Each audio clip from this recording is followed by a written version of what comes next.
પાલનપુર જિલ્લા પંચાયત કચેરીમાં પોપડા ખર્યા। છતમાંથી પોપડા સાથે સિમેન્ટ કોન્ક્રીટનો સામાન પડ્યો। કચેરીના બીજા માળે દુર્ઘટનાથી દોડધામ મચી ગઈ।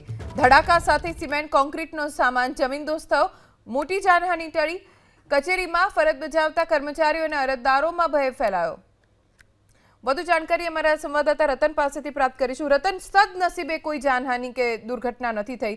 જો કદાચ કોઈ ઈજાગ્રસ્ત થયું હોત તો કોણ જવાબદાર? કેમ આવી કચેરી?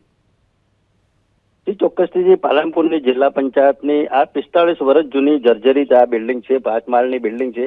આ બિલ્ડિંગ અગાઉ બી સ્લેબ પડવાથી જે અંદરના જે કર્મચારીઓને જે લાભાર્થીઓ આવતા હોય છે એમને બી ભાગદોડ થઈ હતી। આજે હમણાં થોડી વાર પહેલા જ આજે ઉપરથી જે પોપડા પડવાથી જે કોઈ જાનહાની તો નથી થઈ, પણ કદાચ જાનહાની અનેક વાર સ્થાનિક લોકો બી આવતા આ બિલ્ડિંગની અંદર ડરનો ભય પેદાયો છે। આજે પડવાથી જે ખુદ જિલ્લા પંચાયતના જે ડીડીઓ સાહેબ પોતે બહાર આવીને જે લોકોને જે ભય જેવું હાલતો કોઈને જાનહાની નથી, તેને લઈને અત્યારે તો કોઈને કોઈ જાનહાની થઈ નથી। કર્મચારીઓમાં પણ ભય છે। આ છેલ્લા કેટલા 45 વર્ષ જૂની આ જર્જરિત બિલ્ડિંગ છે। લોકોની માંગ છે, અરજદારોની માંગ છે, અનેક વાર રજૂઆત કરી છે કે આ બિલ્ડિંગ અહીંની કોઈક બીજી જગ્યામાં ટ્રાન્સફર કરવામાં આવે, નહીં તો કોઈક મોટી જાનહાની બધે જવાબદાર કોણ?